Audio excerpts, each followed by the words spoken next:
Ugwaruka twarufashije kera nibaza ko igihambaye ugwaruka ruri mu bukene. Ubukene nibwo butuma umuntu akora ivyo atiteguriye kubamwo. Ariko mu gihe twoshigikira ugwaruka tukarufasha kuva mu bukene birashobora kurufasha kugira ngo dushobore gutezanya imbere rushobora ubwacu turashoboye. Ugwaruka tubuza amafaranga ariko turino inguvu zo gukora turafise dynamisme turafise ububasha turacari shoboye ariko birashoboka ko tubuza amafaranga ariko turashoboye gushika kure no gushora kwiteza imbere. Nico gituma ngaha mubona tugerageza organiza abajene mwabonye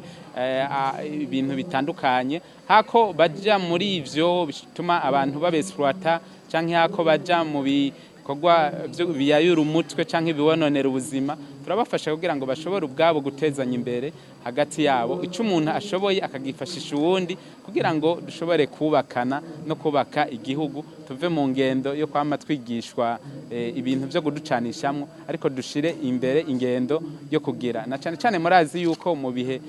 vy'amabiba mu bikorwa vy'amabiba ugwaruka arigo victime y'ibikorwa byose rero nico gituma dukwiye kuvuga nk'ugwaruka tukwiye gushira inguvu hamwe tukava muri ivyo bikorwa bituma tuba victime nako kamo dutera n'abarundi gwaruka rugenzi rwacu kugira ngo dushobore gutezanya imbere twashaka twahamagarire ugwaruka rw'u Burundi rube nk'ugwaruka ruhurikiye muri Bright Kids rube nk'ugwaruka ruhurikiye muri OGBD ishaka kandi rube nk'ugwaruka ruhurikiye muri CCP bagira umutima wo gufasha abandi bagenzi babo kugira babakure muri ubukene nibi bihe turimo dushobore gutezanya imbere hariho byinshi ugwaruka rushoboye a partir ya activité yago turafise barashobora gukora ama activité genera baretse kwiruka inyuma y'ibikorwa by'ababasamaza ariko tukashaka gutezanya imbere na cyane nk'ugwaruka rwizera Imana